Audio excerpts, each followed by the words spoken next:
Good morning students. आपकी जो next chapter है 13 3D वो स्टार्ट करवा दिया था आपका। उसमें आपके डायरेक्शन रेशियो, डायरेक्शन कोसाइंस और इनके बीच की जो रिलेशनशिप थी वो करवा दी है। एंगल वाला पार्ट आपका हटा दिया गया है, तो इसीलिए मेरे जो बीच के क्वेश्चन थे वो हटा दिए हैं। क्वेश्चन 8, 9th, 10th ये सारे क्वेश्चन थे आपके एंगल पे थे। 11th भी आपका एंगल पे है। 12th वाला क्वेश्चन तो आपके पास डायरेक्शन कोसाइंस पे है, वर्टेक्स दे रखे हैं। तो देखिए 12th क्वेश्चन आप कैसे करोगे। Find the direction cosines of the side of triangle. एक ट्राइंगल आपके पास है ABC। ए में आपके पास एलिमेंट दे रखे हैं 3, 4, -5। बी में आपके पास है -1, 1, 2 एंड सी में आपके पास है -5, -5 एंड 2। आपको साइड के डायरेक्शन कोसाइंस निकालने हैं। तो साइड यहाँ पे 3 बन रही है, AB, BC और CA या AC लिख सकते हो आप इस चीज़ को। तो यहाँ पे AB जो आपके पास है ज्वाइनिंग से बन रही है, 2 पॉइंटों की ज्वाइनिंग से जहाँ भी बनेगी तो डायरेक्शन रेशियो निकाल लेंगे। डायरेक्शन रेशियो ऑफ AB तो फॉर्मूला आपको बताया था x2 - x1, y2 - y1 and z2 - z1। ये आपके पास फॉर्मूला है यहाँ पे। तो ये पॉइंट है x1, y1, z1, ये है x2, y2, z2। तो -1 एंड -3 आपके पास कितना हो गया, -4 हो गया। 1 - 5 -4 हो गया एंड 2 -6 हो गया। ये डायरेक्शन रेशियो आ गया आपके पास। तो डायरेक्शन कोसाइंस निकाल लीजिए सबसे पहले इसी के ही। डायरेक्शन कोसाइंस आप यहाँ से कॉमन भी ले सकते हो, -2 अगर आप कॉमन ले लेते हो तो आपके पास बनता है 2, 2 - 3। आप ये भी लिख सकते हो और डायरेक्ट आप इनका भी निकाल सकते हो या फिर यहाँ भी रख सकते हो। डायरेक्शन कोसाइंस ऑफ AB देखिए कैसे निकालोगे। 4 से 16, 4 से 16, 6 से 36 हो गया। 16 एंड 16 32 प्लस 36 आपके पास आंसर आ गया 68 आ गया। सिमिलरली आप इसी तरह से डायरेक्शन कोसाइंस BC के निकालिए और आप इसी तरह से AC के डायरेक्शन कोसाइंस निकालोगे। अब आपके पास जो नेक्स्ट क्वेश्चन नंबर 13 है वो देखिए। Find the direction cosines of the line which is perpendicular to the line. Find the direction cosines of the line which is perpendicular to the lines whose direction cosines are proportional to। यानी आपके पास perpendicular case में है तो सबसे पहले आप यहाँ let कर लीजिए। Let MN be the direction cosines of the line which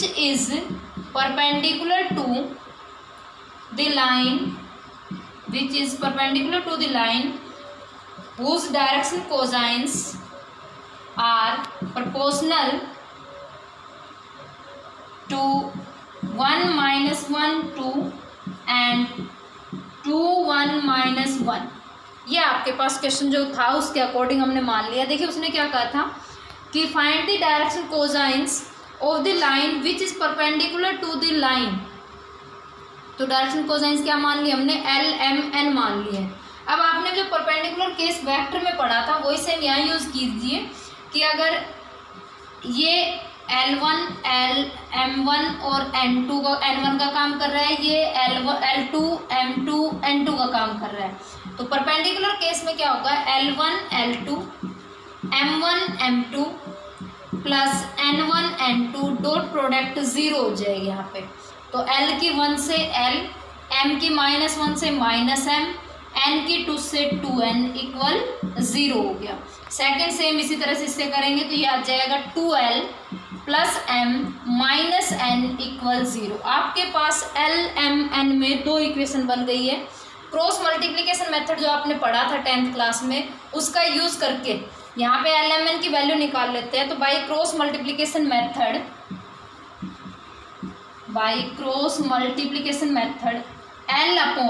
L के अपॉन में क्या आएगा आपके पास 1 - 2, M के अपॉन में क्या आएगा आपके पास माइनस, ये आपके पास हो जाएगा 2 to 4 और माइनस +1 एंड n के अपॉन में आपके पास क्या आएगा 1+2 तो आपके पास आ गया L/-1 m/5 एंड n/3। यहाँ जो आपने कंडीशन पढ़ी थी वो कंडीशन क्या थी आपके पास कि L² + m² + n² जो होता है, तो अब यहाँ पे आप वही कंडीशन लगा दीजिए L² + m² + n² अपॉन, तो ये हो गया -1 का स्क्वायर 1, 5 का 25, 3 से 9 और इनकी वैल्यू होती है 1, तो 1 अपॉन आ गया √35। तो यहाँ से L की वैल्यू हो गई आपके पास -1 अपॉन √35, m की वैल्यू हो गई 5 अपॉन √35 और n की वैल्यू हो गई 3 अपॉन √35। ये आपके पास उस लाइन के डायरेक्शन कोसाइंस बन के आ गए हैं। तो ये था आपका क्वेश्चन नंबर 13। नेक्स्ट देखिए क्वेश्चन नंबर 14 क्वेश्चन है, find the projection of the line segment joining the points. आपके पास यहाँ पे प्रोजेक्शन फाइंड आउट करनी है। देखिए तो प्रोजेक्शन में ये आपने L मान लिया, ये M, 2 पॉइंट आपके पास गिवन है, एक पॉइंट A और दूसरा पॉइंट B है आपके पास। तो प्रोजेक्शन जो है वो आप इस फॉर्म में बनाओगे। एक के जो कोऑर्डिनेट आपके पास है वो है 2, 1, 3। अगर ये A' B' मान रहे तो इनको A B मान लो, और B के कोऑर्डिनेट आपके पास है 0, 2, 8, 0, 2, 8 आपके पास ये कोऑर्डिनेट दे रखे हैं। तो ये आपके पास गिवन पॉइंट है। LM जो है वो लाइन है जो जिसके डायरेक्शन रेशियो गिवन है। LM आपके पास वो लाइन है, LM whose lines which direction ratio is 1, 2, 2। ये आपके पास वो लाइन है जिसके डायरेक्शन रेशियो दे रखे हैं आपके पास। तो डायरेक्शन कोसाइंस निकाल लेते हैं सबसे पहले। Direction cosines of LM, direction cosines क्या होंगे 1/1 का स्क्वायर +2 स्क्वायर +2 स्क्वायर। 2 अपॉन में भी सेम हो जाएगा, तो 4, 4, 8 और 1 9 हो गया, और ये हो गया 2/√9 यानी 1/3, 2/3 एंड 2/9। अब यहाँ पे मैं आपको फॉर्मूला बता देती हूँ प्रोजेक्शन वाला। Projection of line segment, projection of line segment AB on LM। ये फॉर्मूला क्या होता है, L1 मान लो, L मान लो, x2 - x1 m y2 - y1 n z2 - z1। ये आपके पास होती है लेंथ ऑफ प्रोजेक्शन, इसको बोलते हैं हम लेंथ ऑफ प्रोजेक्शन। तो LM N तो डायरेक्शन कोसाइंस है, x1 x2 आपके ये पॉइंट है। अगर आप पुट करते हो तो ये हो गया 1/3 0 - 2 प्लस 2/3 2 - 1 प्लस 2/3 8 - 3। तो आपके पास कंप्लीट आ गया 1/3 इंटू -2 प्लस 2/3 एंड 8 - 5 इंटू 2/3। ये पॉजिटिव नेगेटिव कैंसिल, आपके पास आंसर आ गया 10/3 आंसर आ गया यहाँ पे। तो बाकी जितने भी क्वेश्चन आपके बच गए हैं इसमें प्रोजेक्शन के, ये इस एक्सरसाइज के, यहाँ आपके जो है direction ratio, direction cosines complete हो जाते हैं। अब नेक्स्ट जो टॉपिक है वो आपका है स्ट्रेट लाइन। तो देखिए नेक्स्ट स्ट्रेट लाइन। तो अगर हम स्ट्रेट लाइन की एक डेफिनेशन देखें तो क्या होती है, it passes through a fix point, it passes through a fix point and a fix direction. ये एक फिक्स पॉइंट से पास होती है और फिक्स डायरेक्शन होती है। And it passes through 2 given point. एक स्ट्रेट लाइन जो होती है वो एक ही पॉइंट से तो पास होगी, जैसे मान लो आप यहाँ ऐसे बना रहे हो तो किसी एक पॉइंट से पास हो रही है वो यहाँ पे, और उसके 2 फिक्स पॉइंट होते हैं और सेम एक उसकी डायरेक्शन होती है। तो ये आपके पास स्ट्रेट लाइन। अब नेक्स्ट जो टॉपिक यानी आपके पास 3D है उसमें 2 चीज़ें पढ़ोगे आप। एक तो आपके पास आ रही है लाइन और दूसरी आएगी आपके पास प्लेन। लाइन और प्लेन, ये 2 चीज़ें आपके पास आ रही है। तो देखिए, तो अब लाइन में जो पहला टॉपिक हमारे पास स्टार्ट हो रहा है वो क्या है, equation of a straight line, equation of a straight line passing through a given point and parallel to a given vector. देखिए ये आपका जो कॉन्सेप्ट है वो क्या कह रहा है कि आपके पास ये कोई प्लेन हो गई है, ये x है, ये y है और ये z है। तो यहाँ पे इसने क्या कहा है, equation of a straight line passing through a given point, वो पासिंग हो रही है किसी एक गिवन पॉइंट से।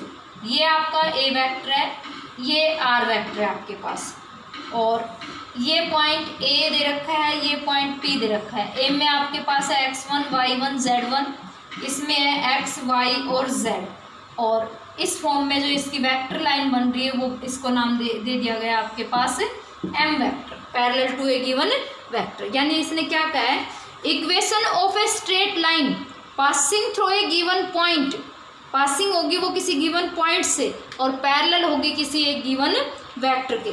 तो ओ यहाँ पे ओरिजन हो गया, ओ आपके पास क्या है ओरिजन, ए यहाँ पे आपका कोई fix point, O origin, A fix point, and जिसका जो पोजीशन वेक्टर है वो आपके पास है ए वेक्टर, एंड यहाँ पे जो नेक्स्ट है एम, वो आपके पास पैरेलल वेक्टर बन गया यहाँ पे। तो अगर आप एपी निकालते हो तो आप एपी कैसे निकालोगे, एपी अगर आपको निकालनी है तो ओपी माइनस में आपके पास ओ ए आएगा, ओपी माइनस ओ ए, जैसे हमने ट्राइंगल लो में वेक्टर में पढ़ा था, ओपी माइनस ओ ए, यानी ये हो गया आर माइनस ए, एपी क्या हो गया आपके पास आर माइनस ए। अब AP is parallel to M vector, तो जो पैरेलल या कोलिनियर की कंडीशन आपने पढ़ी थी कि A B equal lambda B C वाली जो कंडीशन पढ़ी थी वहीं आप यहाँ यूज़ करोगे।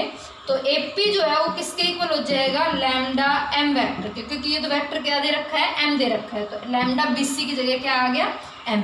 अब ए पी क्या था आपके पास, R minus A equal lambda M, यानी आर जो लाइन आपके पास बन के आई वो आ गई A plus lambda M vector. आपको ये फॉर्मूला याद रखना है। आपके पास यहाँ दो चीज़ें होगी, ए वेक्टर आपके पास गिवन होगा, यानी इसके पॉइंट भी हो सकते हैं, पासिंग पॉइंट भी हो सकते हैं एम में, और एम आपके पास एक वेक्टर होगा। तो जो इक्वेशन ऑफ स्ट्रेट लाइन बनेगी, ये आपके पास एक स्ट्रेट लाइन है, और इस स्ट्रेट लाइन की जो इक्वेशन बनेगी वो बनेगी ए प्लस लैम्डा एम वेक्टर। ये आपके पास फर्स्ट हो गई। अब उसके बाद चलते हैं हम इसकी कार्टेशियन फॉर्म पे। तो देखिए कार्टेशियन फॉर्म क्या होती है इसकी लाइन की, वो आपको याद रखनी है, x minus x1 upon A, y minus y1 upon B, and z minus z1 upon C. उसके लिए आप क्या करोगे, r की वैल्यू पुट कर दो यहाँ पे। r की वैल्यू होती है xi plus yj plus zk, और एक की जो वैल्यू होती है वो क्या होती है, x1 आपके पास ए जो है जिसके पासिंग पॉइंट है, x1i plus y1j plus z1k and plus lambda M. M में जो आपके पास वेक्टर होता है वो होता है ए आई प्लस बी जे प्लस सी के। तो यहाँ पे आपके पास क्या बन जाएगा, ये ए आई प्लस बी जे प्लस सी के। अब जब आप इसको कंपेयर करोगे तो आपके पास क्या आएगा, यहाँ से x minus x1 upon A, y minus y1 upon B, and z minus z1 upon C. तो ये आपके पास आई क्या है, equation of a straight line which passing through a given point and parallel to a given vector. ये उसकी vector form है और ये उसकी कार्टेशियन फॉर्म हो गई। अब उसके बाद देखिए नेक्स्ट जो है, equation of a straight line passing through two given point. Next आपका कॉन्सेप्ट आ रहा है, equation of a straight line which passing through two given point. ये X axis origin, Y axis, Z axis. अब आपके पास वो एक पॉइंट से पास कर रहा था, अब वो कितने पॉइंट से पास करेगा, आपके पास दो पॉइंट से, ये बी वेक्टर और ये आर वेक्टर। ये स्ट्रेट लाइन है जिसकी इक्वेशन आपको निकालनी है। यहाँ पैरेलल वेक्टर गिवन नहीं है, ए में है x1 y1 z1, बी में है x2 y2 z2, और आपके पास जो p है उसमें है x y और z। तो वही सेम चीज़ें देखिए, ओ आपके पास ओरिजन हो गया, ए बी दो फिक्स पॉइंट हो गए, ए और बी उनके पोजीशन वेक्टर हो गए यहाँ पे। अब ए बी निकालिए आप, यहाँ ए बी कैसे निकालोगे, तो ए बी क्या पढ़ोगे, ओ बी माइनस ओ ए, ओ बी माइनस ओ ए। तो ओ बी की वैल्यू बी है और इसकी वैल्यू क्या है, ए बी क्या पढ़ोगे आप, ओ बी माइनस ओ ए, ये ए बी आ गया। सिमिलरली आप ए पी पढ़िए, ए पी को क्या पढ़ोगे, ओ पी माइनस ओ ए। तो ओ पी तो कितना है आपके पास, आर माइनस ए। अब ए पी और ए पी एक ही लाइन पे जब 3 पॉइंट लाई करते हैं तो वो तीनों पॉइंट कोलिनियर होते हैं, यानी कि पैरेलल वाली कंडीशन देते हैं। तो अगर ये पैरेलल वाली कंडीशन दे रहे हैं तो एपी जो है वो किसके इक्वल हो जाएगा, लैम्डा एपी के इक्वल हो जाएगा। क्यों, A B P R collinear. जब एक ही लाइन पे लाई करने वाले 3 पॉइंट होते हैं तो वो तीनों पॉइंट क्या होते हैं, कोलिनियर होते हैं। तो एपी की वैल्यू आप पुट करो R minus A equal lambda, A B की वैल्यू पुट करो बी माइनस ए। एक को अगर उधर लेके जाए तो आर इक्वल हो गया A plus lambda B minus एक के। ये इसकी वेक्टर फॉर्म हो गई किसकी, a line of a sorry equation of a straight line which passes through 2 given point में। अब इसके बाद चलते हैं इसकी कार्टेशियन फॉर्म में। तो कार्टेशियन फॉर्म होती है सेम उसी तरीके से निकालनी है वैल्यू पुट करके, x minus x1 upon x2 minus x1, y minus y1 upon y2 minus y1 and z minus z1 upon z2 minus z1। तो ये आपके पास 13.2 यानी लाइन के जो कॉन्सेप्ट थे वो हो गए। दोनों चीज़ें आप अगर याद रखोगे तो आगे एक्सरसाइज आपकी इजी हो जाएगी। आज आप यहीं तक पढ़ लेना।